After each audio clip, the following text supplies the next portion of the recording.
doing things you can't believe. It's the three-man weave. Come at you. Back again. We took a little layoff for the holidays. I hope you had a great Thanksgiving. You ate good. You spent time with your family.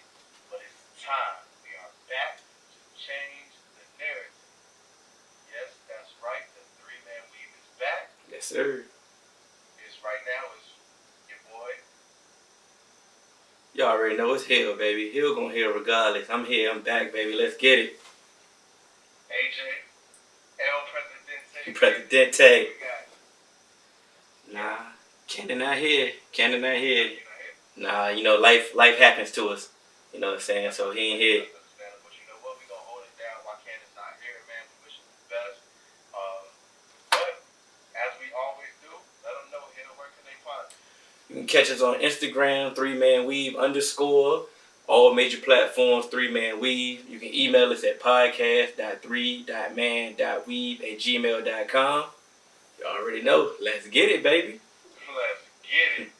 So, it's a lot that happened in these last couple of weeks in sports. But I feel like where we really got to jump in, man, Kareem Hunt, the Chiefs. We starting off early on the sour note. Okay. We starting off there, man. So I need to know, Hill, like, what's your thoughts on Kareem Hunt and the Chiefs, man? Man, I'm surprised, to be quite honest, in all facets of the situation. I'm surprised he that stupid. I'm surprised he got cut that fast. I'm surprised that the backlash from it is really not as overwhelming that I really thought it was gonna be. Maybe because it happened on the weekend and we ain't got a chance to have all the platforms go crazy on him yet. But I'm a little still in shock, to be quite honest. And you know what? I can almost 100% agree with you. And like, cause my whole thing is, I don't really necessarily have an issue of them cutting him. What I have an issue with is if the Chiefs knew about this. So apparently this situation happened in February, right? Yeah, it's almost February again. But go ahead. So my issue is, why now? Why you release him now? So if you knew about this, you knew what's going on, like you knew this incident happened, why get stern now? Nothing happened. Like, I don't remember hearing about Kareem Hunt missing practices, facing the team discipline over the summer, training camp, preseason, early in the regular season. I didn't hear nothing about that. Nope. So my whole thing is that, everybody's trying to praise the Chiefs, saying, oh, they're stern on domestic violence and, they, really standing up for domestic violence.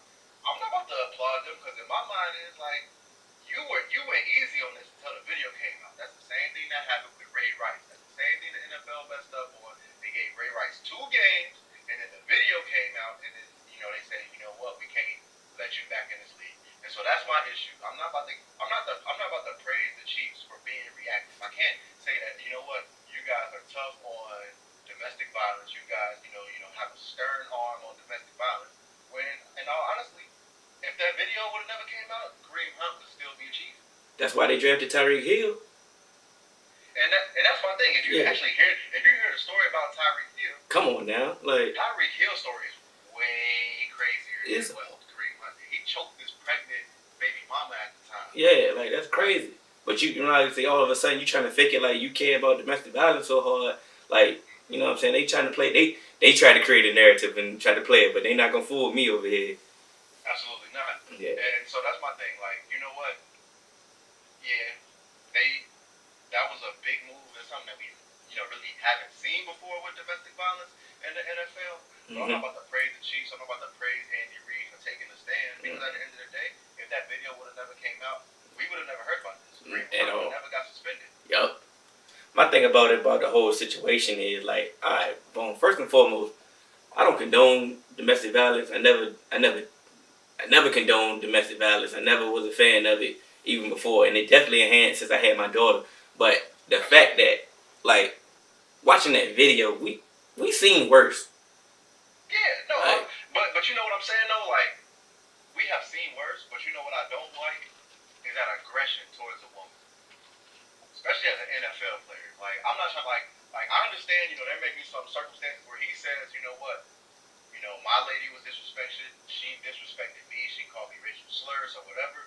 But that type of aggression towards a woman, not even just as a man, but as a professional athlete with the strength that you possess, that's a little bit different to me. Like, at the end of the day, cooler heads gotta prevail somewhere. Somewhere. At some point, you gotta be like, you know what? I know who I am and what I like, what stature I like possess. I need to chill.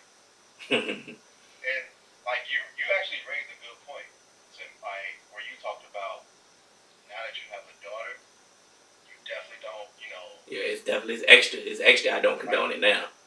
And so now that you said that, that brings me to you know, not necessarily a tangent. Hey, but Doug Williams, talk about he got daughters and he, you know, but he still signs Ruben Foster. Didn't hesitate to sign him though. Like he didn't hesitate to sign him, and like that to me, that's like if his daughters ever grow up, he better hope. I want him to keep that same energy. To be quite honest. He better hope his daughters don't get with someone who put hands on them. At the end of the day, you condone that. Like, you're welcoming that. You're saying that this is not a punishable behavior. This allows you for a second chance. You know what? Honestly, I'm all for a second chance. But True. Ruben Foster, he's had second and third chances. Yeah, he a repeat offender. Like, he's a repeat offender. He said, look, hey, I'm a habitual beater. Yeah. You dig what I'm saying? Like, this is what I do. I'm here. I'm here. These hands work. Yeah, I went to the high school Turner. You know what I'm saying? Like, and so that's my issue. And to me, it just in all honesty, like I said before, I just feel like you gotta really take a stand. And the NFL has botched this time and time again. Because at the end of the day, where like I said, like to go back to my point about the Chiefs, I can't praise you for releasing Kareem Hunt now and being reactive because Knew about it in February. you knew about it in February. If you knew about it in February, why didn't you report it to the league? The league has a 6-game suspension like baseline. So they The say. league hasn't been standing to that because if you think about it, Josh Brown, he didn't get that league, you know, mandatory 6-game suspension for domestic violence, and he had a memoir saying, hey, you know what? I beat my wife. This is how I feel. This is how she feels. I did it again. This is how I feel. This is how she feels. He had a diary of every single time that he put his hands on his wife. And they treated him like he was a kicker. Like none of my kicker, he's a kicker. Like that's what I'm saying. Like and that's why I can't praise the Chiefs. I can't praise the NFL for putting them automatically on the commissioner's exemption list. Just because y'all not like y'all have a baseline, y'all have a punishment, a standard, and no one has stood to this. If it's supposed to be an automatic 6 games at any allegation of domestic violence, why are people getting 2, 3, 1, game suspensions even before they appeal? Because I don't want to sound like a homer, but like say, what was all this energy when Zeke had allegations? And that's what, and you know what? I can't even call you a homer because I 100% agree. Because it seems like at that point in time, that was the only time where it was just like, we're going to stand true to these rules that we set in place and have a 6-game suspension.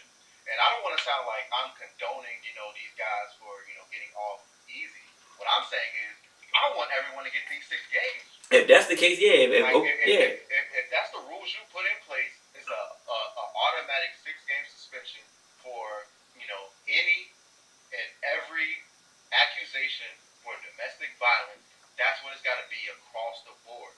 Nobody should ever be like, oh, we're going to let this, legal process come out and then decide. No, you get accused of domestic violence, you get 6 games. Off rip, and then let's say if the process, you know what I'm saying, it lets you off. All right, boom, then we lifting the suspension. Then you can appeal, and then you can, roll that suspension back. Get some back pay, whatever you got to do. As soon as that allegation hit, you boom. get 6 games. I'm trying to, what was they waiting on? You seen the video and everything. Once the video dropped Friday, the NFL should have had a report.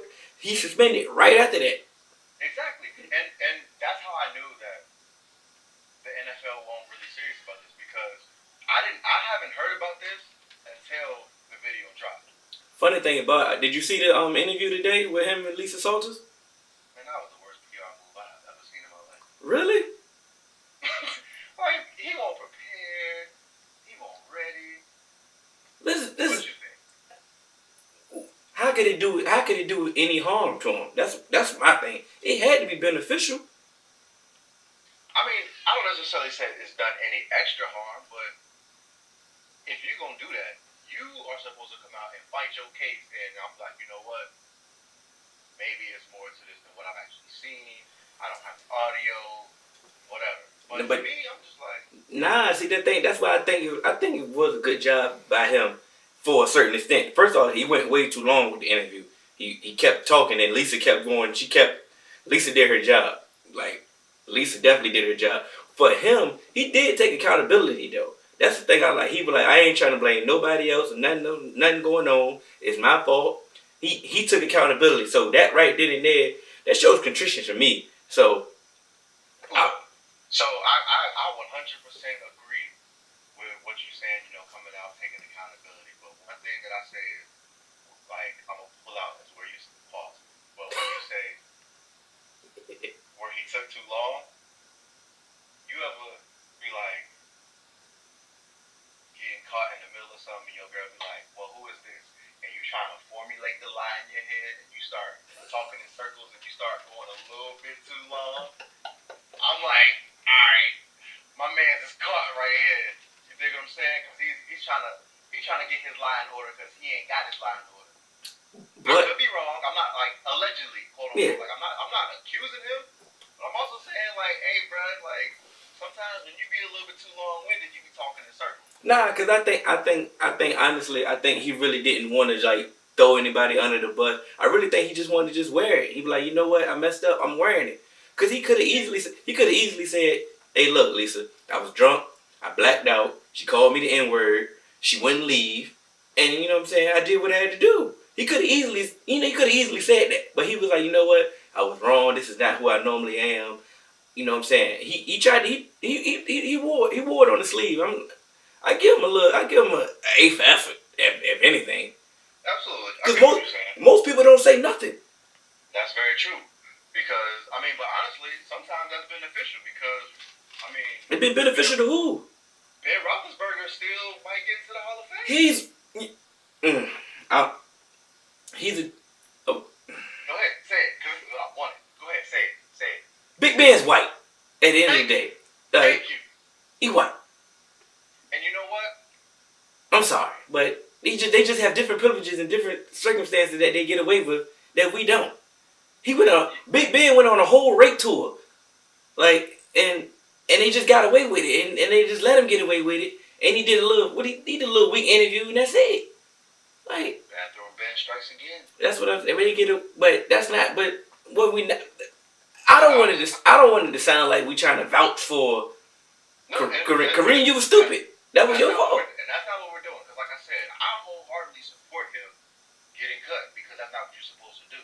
Well, I'm not about to, like I said, I'm just not applauding the Kansas City Chiefs for cutting him because if you was going to cut him, do that in February. That's what I'm saying. Because they a whole contradiction to me. Because you can't make it seem like you just care about domestic violence so hard and you still got Tyreek Hill on your team. And you're going to give him an extension. You're going to pay him top dollars soon. So. And Tyreek Hill never got suspended. He never got nothing. Like, they just, like, his draft stock dropped. But at the end of the day, that's it. Like, as soon as he proved this stuff that he was able to, be a contributor in the NFL, what did he do? Got on the field. That's why I'm surprised that they cut him. It's like Kareem Hunt is he's the top back. I don't know wherever you're gonna rank him. He's the top back. He's elite at this level. So he's in that elite category. You can't just, even though he seemed like he might have a replaceable skill set. Like, you know what, we can go get another Kareem Hunt out the draft. I don't see somebody just cutting somebody at that type of a level that easily. So it did surprise me that they just didn't wait for the 6-game suspension. Cause oh yeah, absolutely, it surprised me as well because when the video dropped, I sent it to our 3-man group chat like, oh snap, look at Kareem Hunt, like what's gonna happen now because this gonna affect the playoff hunt, no pun intended. But when the news came down, I think it was like 2-3 hours later that they cut him. I was shocked. Yeah, we was definitely in a state of flux. But because but like you said, it's all because of they still got Tyreek Hill on the team. yeah, that's the part. I'm like, hold on, y'all. That's phoning me. But luckily this week, I think they felt confident doing it this week. You know, cause they playing the Raiders. You know, when you play the Raiders, you can go ahead and put Smith. Like Spencer Ware is a good running back, so Cincinnati. you can you can put Spencer Ware in, and then you can go ahead and won't lose, but so much. Right, So. right. Because let's be honest, Spencer Ware was he the starting running back last year before he got hurt. I believe so, because I think it was Spencer Ware, Sharkhandrick West, and they were still working. They got. I think it was like game 3 or 4. Kareem Hunt took over. I think Sharkhandrick West and Spencer Ware both got hurt, kind of like around the same time. In the preseason. Don't quote me on that. Yeah, in the preseason. Yeah, don't quote me on that. So they had all confidence in Spencer Ware. So I'm not really, for a football standpoint, they not really doing anything for me. They know what they're doing. But listen, man, I thought we were gonna start off with this, man. It was a big fight last night. Let's get to it now. It was a big fight last night, man. Tyson Fury, Deontay Wilder. They went the distance.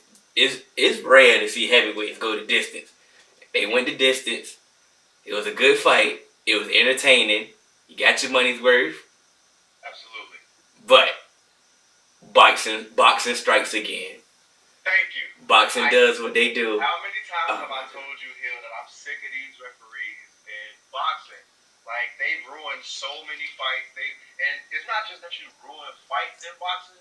You ruin careers, because boxing ain't like the UFC where you can take 2-3 losses and then, still get top fights. You take a loss in boxing, you lose your O. If you lose your O in boxing, it puts you back.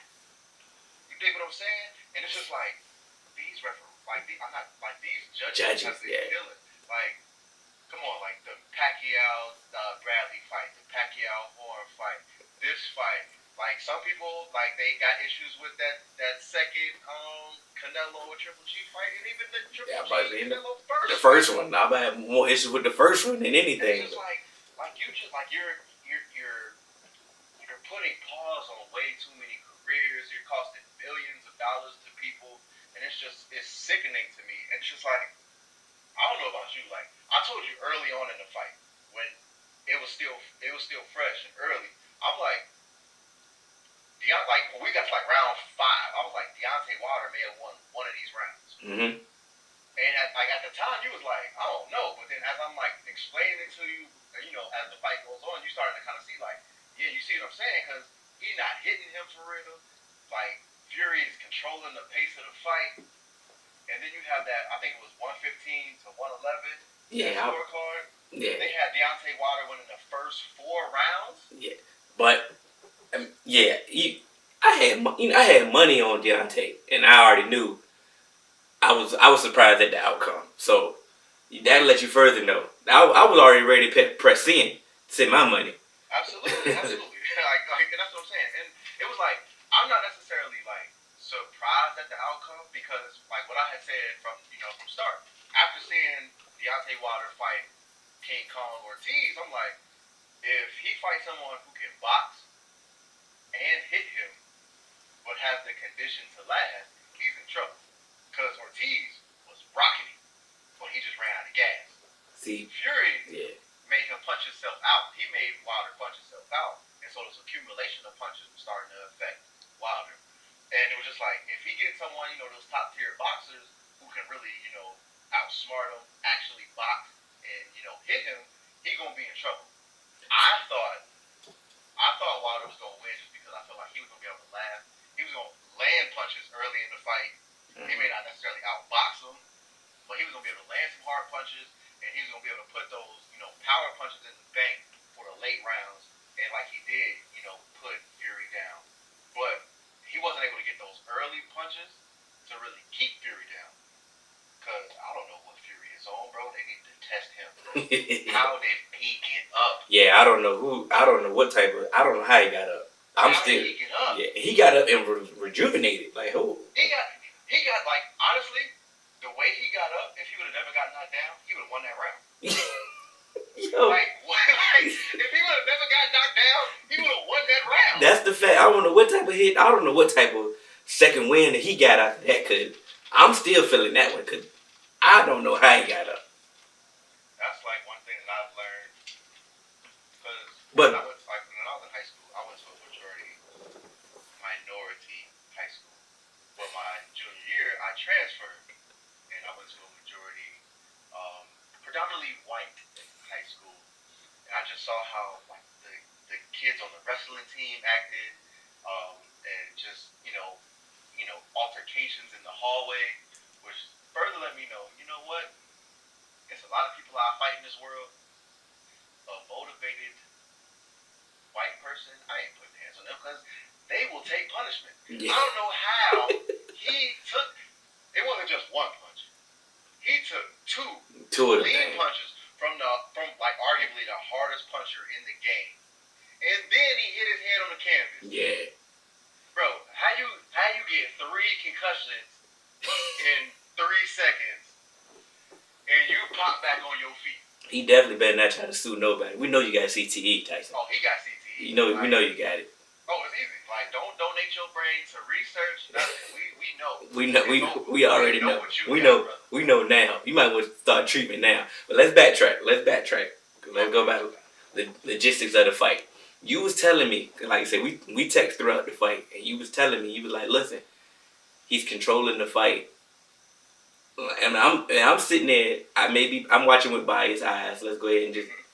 Okay. I'm like, I'm not seeing him doing anything. And what I was saying was, I'm like, okay, maybe Wilder's not hitting him with his punches like he normally do, but I'm not seeing control that everybody was trying to portray. What was the judge? Well, not the judge, but the like the scorekeeper. Bernstein and what was his name? I'm talking about, it was a Farhood. Steve Farhood, the scorekeeper. Yeah. Now when he. Official scorecard. But now when he hit me with the explanation, the same thing that you was telling me via text, I'm sitting there like, I can see how they're getting it now. It's all about the education. Once again, I'm the casual fan. I'm just watching the fight. But as you telling me, you be like, he's still in rounds. So the fact that he's still in rounds, I'm sitting there like, you got to start letting these hands go. And my thing was, I understand that you keep saying that a boxer, you know what I'm saying, a pure boxer will, you know what I'm saying, do some damage to Wilder, but that's always been him. My whole thing about him was, he wasn't as wild and unorthodox as he normally is. Like, he was trying to be somebody that he wasn't to me, and I think that was blowing me majority of the fight. Like, you trying to pinpoint, thinking like you trying to be a pinpoint counterpuncher with a wild right. Like, I'm confused on who you trying to be right now. So let me tell you why he wasn't able to be who he normally is. That wild, haymaker, I'm throwing this punch. It's gonna start in, Mississippi, come up through Atlanta, and hit you in New York. Because every time he would do that, Fury would be like, bang, bang, hold that, take that with you. And it may not look like it's some super power punch, but those accumulate over a 12-round fight. You get hit in your chin enough, you get countered with enough 1-2s, you get hit smack in the nose enough. It may not, to the casual boxing fan, it may not look like some super power punch. It may not look like that Wilder, right hand. But what it is, it's a punch still. Yeah.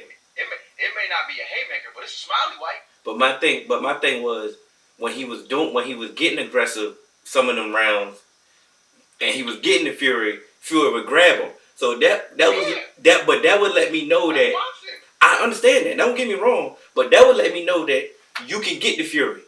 He could have got the Fury. He could have wore Fury down earlier than what he was doing, and I don't think he was doing that. Exactly, because the reason why. So this is the reason why I picked Deontay Wilder to beat Fury is because in Fury's career, yes, Fury has, he was the one who, conquered the Klitschko Mountain, but also Fury got put to the canvas, even though he got up, by a natural cruiserweight.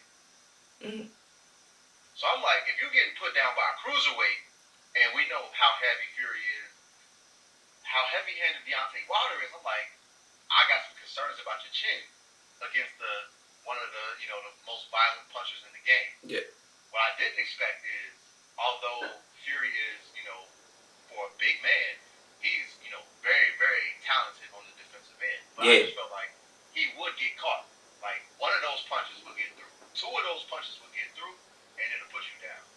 I just feel like, as I was starting to watch the fight, I'm like, Deontay Wilder's not getting enough of those through. Because Fury, like, if you hear Deontay Wilder talk about it in the end of the fight, he was like, I was just missing. I felt like, my punches were just missing. I was right there. I just, my nerves got the best of me, and I was just trying to, go out and knock him out.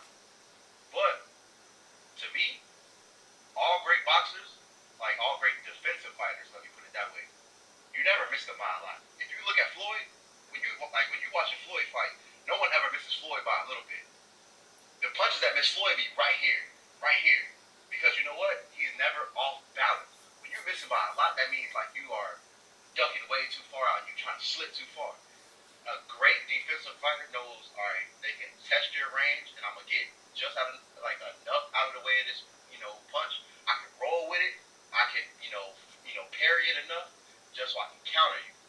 I'm not out of, like every single thing that they do, they are able to counter, and that's what Fury was doing. That's why I was like, at that point in that night, if Deontay Wilder wasn't able to score those two knockdowns, that would have been like he might not have in some judges, he might have lost a round. Yeah, it was like it was a clinic.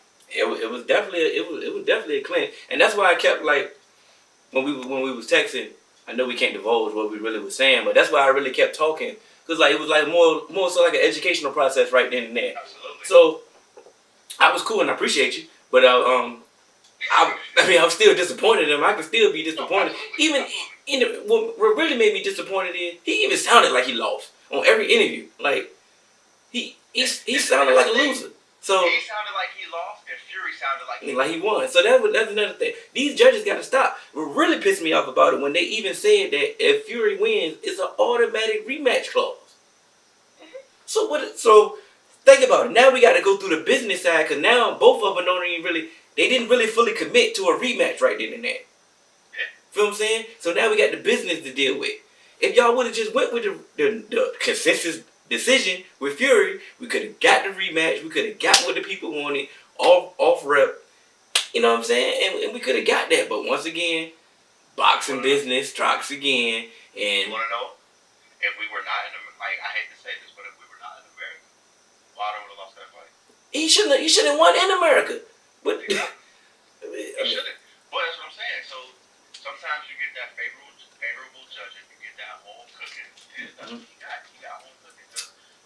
To me, I understand, this, with those two knockdowns, it kind of you can say it closed the gap in the fight. It did. But there's no way that with those two knockdowns, Deontay Wilder should have still been up on anybody's scorecard 115 or 111. Yeah, that's a mollywop. No way. No. Because to me, if you had Wilder, at 115, 111, like I said, you gave him way too many rounds that he did not win. Yeah. It was obvious. It's obvious that he didn't win all those rounds. So we go ahead and end this with this. I see why AJ ducking both of them though. He ducking them. Go ahead. Oh, easy, absolutely. Go ahead, caught the plea for you, boy. I'm listening. Oh, no, I'm not copping the plea because, like I said, the only reason, I've always said that I give AJ the upper hand on Wilder just because of the type of style. Wilder, if he can't haymaker you to death, he's in trouble. He's never really fought anybody like that until Ortiz and then now Fury. I feel like AJ can box him and get him in trouble. Fury, I feel like Fury he'll give fucking AJ. I'm sorry. It's all good. I feel like he would give AJ some fits. I owe a couple dollars to swear drop, but Fury would give AJ fits just because AJ he can knock you out, but he can't knock you out as well. So if Fury come in with that confidence against AJ, and don't nobody respect AJ, Oh, Fury gonna come in there and That's he gonna get AJ head, that's boy. yeah. He gonna get his head. Yeah, it's gonna be that's why I say I understand why AJ ducking, bro. Keep that business on point, cause it's gonna get ugly. You fight either one of them. Absolutely. And honestly, right now, just how it's even though the Wilder AJ fight or even the Fury AJ fight probably would be the biggest draw in boxing right now. Mm-hmm. As a pure boxing fan, I either want another rematch with Fury and Wilder, Yeah. Fury Ortiz, or Wilder Ortiz. Those are the three fights that I would like to see. See, that's the thing about it. See, that's why I hate boxing business. We got a 4-man rotation that we can get popping right now. Mm-hmm. Like it's and no. Also, you gotta think about Dylan White and Big Baby. Like those are two other fighters that you can throw into this heavyweight gauntlet, and really make some great fights. But we gotta deal with the business, man. We gotta deal with that business side of this fight game. It's sickening. It's pathetic, but anyway, they don't need to think about nothing else. We need to go ahead and get the rematch popping. Go ahead and get the rematch. We need a rematch in May. Yeah. I need that rematch in 2019. So, it's Sunday. We're recording it today, Sunday. December 2nd. Yeah, I about to say I didn't know what the day it was, but December 2nd. I gotta take my money order from my room. I mean, yeah, you definitely gotta pay. You know what I'm saying? It's time to pay. I mean, for you. I'm trying to hold on to that cash as long as possible. Yeah, I feel you. Just stretch it to the 5th. You know. Okay. This ain't like my last apartment where I can hold it to the 5th. They only give me to the 3rd. Well, I sure hope they didn't get the rent money. David! I had a dream about that fool last night. But look, college football, they got the playoffs set. You know, say we got Alabama number 1, like everybody knew. We got Clemson number 2, Notre Dame number 3. The controversial number 4, you can say Oklahoma got it. You got any thoughts? Any debate? Any? I do actually. Oh Lord. Just like I sent you in the 3-man weave text. At the end of the day, I still feel like Georgia should have had it. Off the simple fact of no one really played like between Ohio State and Oklahoma. They didn't play that type of schedule. Like no one faced that ranked gauntlet like Georgia. And yeah, Georgia has a 20-point loss to LSU. Mm-hmm. But Ohio State was in the conversation with a 29-point loss to Purdue. That's nasty work. And a 1-point loss to Maryland, who they gave 50 points up to. So to me, I feel like if you're gonna do that, if we're gonna talk about bad losses, Ohio State should have never been in that conversation. They don't. Like, they in the conversation because they was just to add some intrigue. No. Yeah, no. And I get that, but like just off of like I'm not going off of who deserves it, because of their record. I'm going off the team, and to me, Ohio State wasn't a good enough team to be in the college football playoff. Oklahoma, yes, they have a case because of how potent their offense is, how quickly they can score at any point in time, but they can't stop you. They can't stop nobody. Like, I'm glad they don't make condoms in Oklahoma because it'll be entire baby boom because they not stopping nothing. So my whole issue is like, my bad, I take it. Yeah, that way, left, that way. What? Yo, people. But yeah, so what I'm saying, basically, I'm just like, What are you saying? If you can get 1 or 2 stops against Oklahoma, you're gonna win. Like I'm not sold like that. Like yes, they've proved that they can put up points, against anybody.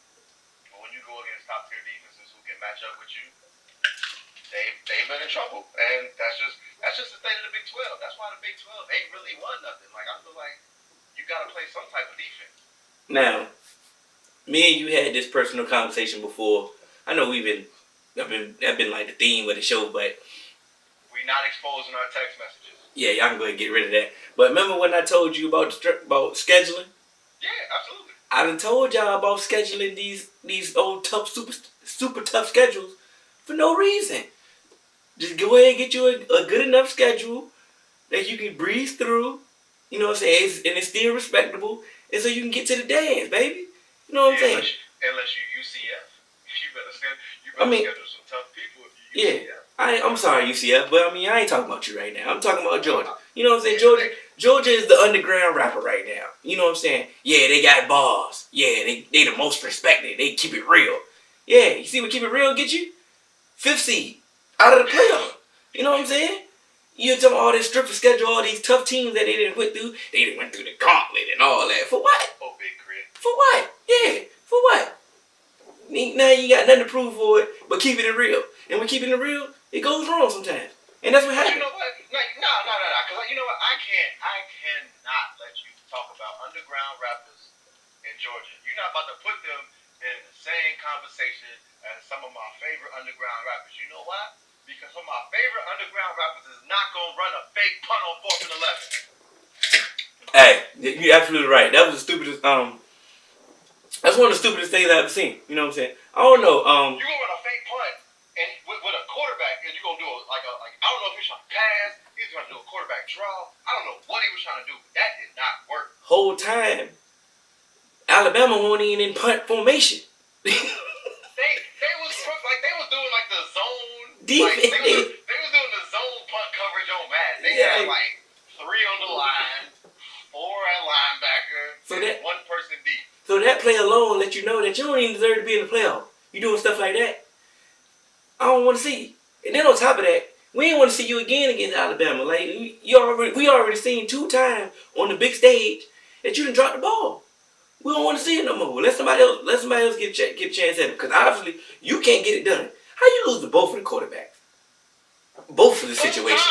Both. You lost to both of the quarterbacks both times. Both, yeah. And you talking about something, and then on top of that, you went on every ESPN show after the game to try to copy your plea. You over there copying pleas. You should have got handled your business, brother. Bro, I ain't trying to hear none of that.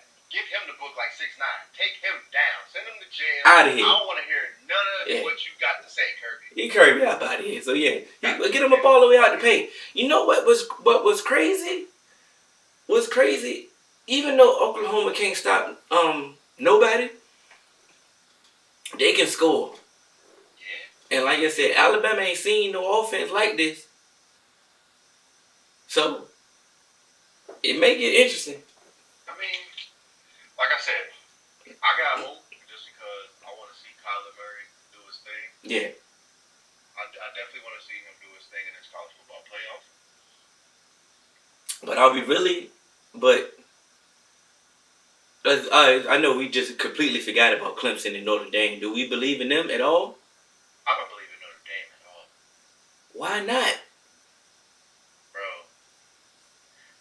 just going down Notre Dame's schedule, I'm just like, but where did you impress me? So did Alabama impress you? You know what Alabama impressed me? Alabama impressed me over the last 5 years. So, like, Alabama has impressed me over the last 5 years. So you know what? At the end of the day, I know that when I get my check, they're going to take my Medicare, my taxes, and Social Security out, and Alabama going to win at least 11 games. you know, if I had a rebuttal for that, that would just be pure hate and just being pure stubborn. It don't even make sense. You know what? So it's a wrap, yo. So look, matter of fact, the most impressive game that Alabama has played, that Notre Dame has played all season, was against Michigan. They beat Michigan 24-17. But you know what? They also beat Ball State 24-16. They beat Vanderbilt 22-17. They beat Pittsburgh 19-14. Who is this again? Notre Dame. Yeah, well, I mean, you know. Like, bro, like, that's why I'm like, you know what? Nowhere in this, like, season did you really impress me where it's just like, they would give. I put Georgia over Notre Dame, to be quite honest. They would. I told you. You heard my analogy. It was a good analogy, but 4 from 11. But if Notre Dame beats Clemson, they deserve some respect and they deserve a shot, yo. They have absolutely. If Notre Dame beats Clemson, I'm gonna walk my statements back. And you know what? I can't really talk too much because Notre Dame beat Florida State 42-13. Yeah, that don't. So I can't talk too much. But let me ask you this. I know you're a USC fan. You know, I don't think the pod has been introduced to that yet. Nah, they haven't. But they beat USC 24-17. Like, come on, like. But that's not, like, for the number 3 team in the nation. That's a rivalry, though. That's a rivalry. You know, rivalry games is a little different sometimes. Records don't matter. Well, they just ain't. They in that Ohio State group to me where you're just too inconsistent where I can really put my faith in you to be in this college football. Yeah, that's why I really wasn't hyped for that Ohio State. Like, y'all had y'all chances. Y'all went through a lot. To be quite honest, they had a great season despite all the controversy that they had. So I commend them for that. Absolutely. I give them a round of applause. Yeah, but college football different. You don't get, you know what I'm saying? Like, I'm not heading down no participation trophies or, no moral victories here. Like, you have to show me. Yeah. So, as you can see, it's been the 2-man weave edition. You know, next week we'll be back live. All the group, we're going to be live together. To be quite honest, everybody's all intact. Oh, that's crazy. Yeah, it's going to get ugly on that one. You know, Instagram, 3-man weave _. We on Facebook, 3-man weave. We on all social media networks, all podcasts where you can get your podcasts. We there, 3-man weave. Email podcast.3.man.weave@gmail.com. I'm Hill. That's AJ. We out.